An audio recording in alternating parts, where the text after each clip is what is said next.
दोस्तों नमस्कार। कैसे हैं आप? कैसी चल रही है तैयारी? आशा है अब तो आप पूरी तरह से तैयारी में लग गए होंगे। अब आपके पास बहुत कम समय बचा है, तकरीबन 2.5 महीने। काफी बच्चों को अभी भी नए बैच के लिए फोन आता है, तो मैं सबको समझाता हूं भाई अब नए बैच से कोई बहुत ज्यादा मतलब नहीं है। नया बैच तो अब, क्योंकि इतने कम समय में ये सिलेबस पूरा नहीं हो सकता। 2 पेपर्स हमारे सिलेबस के अंदर हैं। पेपर 1 जिसमें कि नॉन टेक्निकल पार्ट है। Non technical part art and culture, history, geography, science, maths, reasoning, बहुत बड़ा सिलेबस हमारे पास है। और ये सिलेबस एक चैलेंजिंग है। जो टेक्निकल बच्चे हैं, जो प्योर आईटी के बच्चे हैं, जो प्योर आईटी में काम कर रहे हैं, उनके लिए बहुत बड़ा चैलेंज है कि इस पेपर में 40% मार्क्स लाए जाए।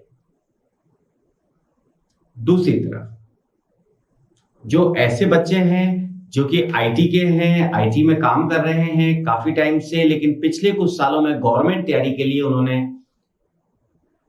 इन सब्जेक्ट्स को, जो पेपर 1 के सब्जेक्ट्स थे, उनको पहले पढ़ा था। दे आर कॉन्फिडेंट कि हम पेपर 1 में अच्छे मार्क्स ले आएंगे। उनके लिए चैलेंज पेपर 2 है। पेपर 2 एक बहुत बड़ा सिलेबस है, बहुत सारी चीजें उसके अंदर रखी गई है। सही है या गलत है उसकी बात अपन इस एंड पे करें तो कोई बहुत ज्यादा उसका पर्पस सॉल्व नहीं होता, लेकिन हाँ बहुत बड़ा सिलेबस है। इस सिलेबस में कंप्यूटर फंडामेंटल, एमएस ऑफिस से लेकर आपके तमाम दुनिया भर की language, C plus plus, Java, artificial intelligence, blockchain, machine language, DBMS, सेड, नेटवर्किंग, नेटवर्क सिक्योरिटी, तमाम दुनिया भर की चीजें इसमें डाल दी गई है। मेरे पास बहुत बच्चों का फोन आता है, सर ये गाइड करो क्या पढ़े और क्या ना पढ़े। देखिए, किसी भी कॉम्पिटिटिव एग्जाम्स के अंदर हम क्या छोड़ें, ये बहुत टफ क्वेश्चन है। हम कुछ भी छोड़ नहीं सकते। किसी भी कॉम्पिटिटिव एग्जाम के अंदर कुछ भी छोड़ना मतलब सेल्फ गोल करना है। हमें नहीं पता कि किस टॉपिक में से कितने क्वेश्चन आ जाएंगे।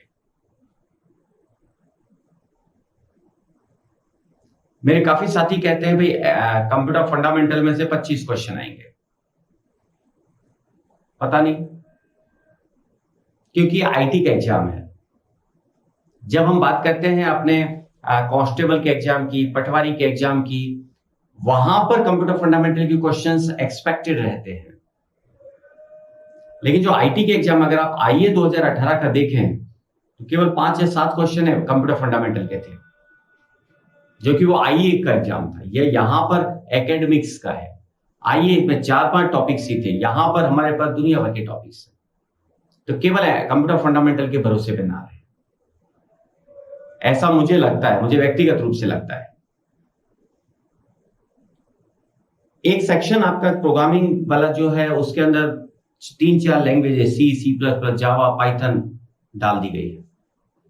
उसी के अंदर artificial intelligence, machine learning, blockchain भी डाल दिया गया। बच्चे पूछते हैं भाई इसमें से कितने क्वेश्चन आएंगे? पता नहीं, कुछ भी हो सकता है।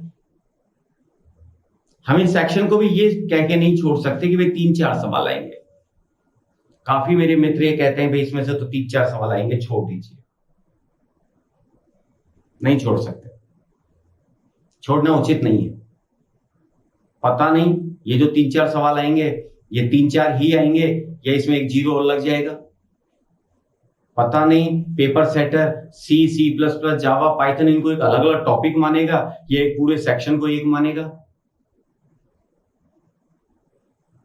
कोई भी अगर पेपर किसी सीनियर बंदे के पास जाता है, सीनियर एकेडमिशियन के पास जाता है, तो वो तो अपने कागज के ऊपर बनाएगा भाई, ऊपर computer fundamental, MS Office, MS Excel, PowerPoint, MS Excel, फिर नीचे C plus plus, Java, Java, Python, artificial intelligence, machine learning. उसके लिए तो ये सारे अलग अलग टॉपिक हो गए। नाउ ही विल डिसाइड कि किस में से कितने क्वेश्चन उसको लेने। पिछले 1-2 पेपर्स भी जो आरएसएम एसएससी बोर्ड के हुए थे, जो नॉन टेक्निकल के थे, आप कंप्यूटर साइंस के क्वेश्चंस देखिए, अच्छे अच्छे जो कंप्यूटर साइंस के लोग थे वो भी उन क्वेश्चंस को सॉल्व नहीं कर पाए। इसलिए हम इसको बहुत ज्यादा लाइटली नहीं ले सकते, लाइटली नहीं लेना चाहिए, ऐसा मेरा मानना है। तो पेपर 2 को भी आप प्रॉपर देखते हुए चले। पेपर 1 डेफिनेटली मुश्किल है उन लोगों के लिए जो कि कोर आईटी से है। सपोज कोई एक्स बंदा है, बीटेक है, एमटेक है, अच्छे आरटीयू से है, दोनों काफी टाइम से किसी कॉलेज में टीचिंग कर रहे हैं, बहुत अच्छा आईटी का उनको ज्ञान है, लेकिन जीके उनका ऑलमोस्ट जीरो, ज्योग्राफी उनका ऑलमोस्ट जीरो होगा, साइंस उनका ऑलमोस्ट जीरो होगा, मैथ्स रीजनिंग में हो सकता है गिरते पड़ते कुछ सवाल उनके हो जाएंगे, लेकिन उससे काम नहीं चलेगा। अभी भी मेरे पास कई बच्चों के फोन आते हैं, सर हर पेपर में 40% मार्क्स जरूरी थोड़े ही है। मैंने पहले भी आपको बताया था कि भाई हर पेपर में 40% मार्क्स जरूरी है।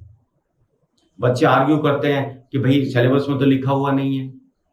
आजकल मैंने थोड़ा आर्ग्यूमेंट कम कर दिया, मैं बच्चों को कह देता हूं भाई जैसी आपकी इच्छा हो मान लीजिए। मैंने पहले भी आपको बताया था कि इसके सबसे ऊपर हमारी वैकेंसी के ऊपर लिखा हुआ है किन रूल्स के तहत ये वैकेंसी हो रही है, और उन रूल्स में जाके देखे तो रूल नंबर 28 में बिल्कुल क्लियर लिखा हुआ है कि जितने भी पेपर होंगे सबके अंदर अलग अलग 40% मार्क्स जरूरी है। SC ST कैटेगरी के लिए 35%। तो वो मार्क्स अचीव करने पड़ेंगे अपने को। तो बच्चों अच्छी तरह से स्टडी कीजिए दोनों पेपर्स को। आपको ध्यान रखना पड़ेगा कि आपकी वीकनेस क्या, आपकी वीकनेस पेपर 1 है या पेपर 2 है।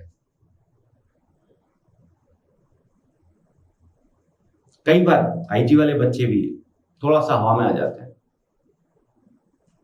हो सकता है पहले उनका बहुत अच्छा हो, बीटेक एमटेक किया हुआ हो, और पिछले 2-3 साल से वो दूसरे कॉम्पिटिशन्स की तैयारी कर रहे हैं, उनको लगता है नहीं आईटी वाला तो कर लेगा। भैया कर नहीं लेंगे। अगर वो ऑब्जेक्टिव क्वेश्चंस को देखने बैठेंगे, ऑब्जेक्टिव क्वेश्चंस बहुत अच्छे होते हैं, कंसेप्चुअल होते हैं, जो कि जनरली हम कॉलेज में नहीं पढ़ते या भूल चुके होते हैं। तो दोनों पेपर्स को बराबर वेटेज आप दीजिए, अच्छा पढ़िए, अच्छी बुक से पढ़िए, अच्छे कंटेंट को पढ़िए, अच्छी टेस्ट सीरीज ज्वाइन कीजिए, अच्छा कीजिए। अगर आप कहीं पर भी केवल और केवल कंप्यूटर फंडामेंटल या आप किसी मुगालते में अगर रह गए तो हो सकता है हमें दिक्कत हो जाए। हमें सिलेबस के हर पार्ट का ध्यान रखना है। एक कॉमन क्वेश्चन आप लोगों का आता है कि भाई सेकंड पेपर में रीजनिंग आएगी क्या? पता नहीं। Officially I believe on paper, paper पे लिखा हुआ है रीजनिंग, लेकिन मुझे व्यक्तिगत रूप से लगता है क्योंकि पेपर 1 में रीजनिंग है तो पेपर 2 में नहीं आएगी, पर officially that is there in the syllabus. We should not forget कि हाँ सिलेबस के अंदर लिखा हुआ है। ठीक है।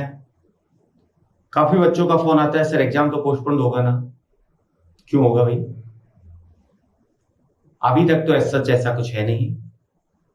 अभी तक तो मेरी जानकारी में जहां तक है कोई भी एग्जाम पोस्टपोन होने के विचार नहीं है, होना भी नहीं चाहिए। एग्जाम पोस्टपोन होने से मैंने पहले भी कहा कि स्टूडेंट्स को सबसे ज्यादा नुकसान होता है। फायदा होता है कोचिंग इंस्टीट्यूट्स को, फायदा होता है उन लोगों को जो कि पेपर आउट करते हैं, पेपर बेचते हैं, खरीदते हैं, उनको मौका मिल जाता है, समय मिल जाता है। जनरली पेपर आउट होने से, पेपर लेट होने से किसी को फायदा नहीं होता, इसलिए पेपर हमेशा टाइम पर होना चाहिए। आपको लगता है नहीं थोड़ा तैयारी और हो जाएगी, नहीं तैयारी नहीं होती ऐसे टाइम पर, यह आपको लगता है, आपका भ्रम होता है। अगर आपको पता है 18 जून को एग्जाम है तो आप उसके 2 महीने पहले दिन रात एक करके लग जाएंगे। आपको पता है भाई दिसंबर में है तो आप अभी बिल्कुल आराम करेंगे, आप सोचेंगे दिसंबर में, फिर आप सोचेंगे यार हो सकता है दिसंबर में पता नहीं है या नहीं।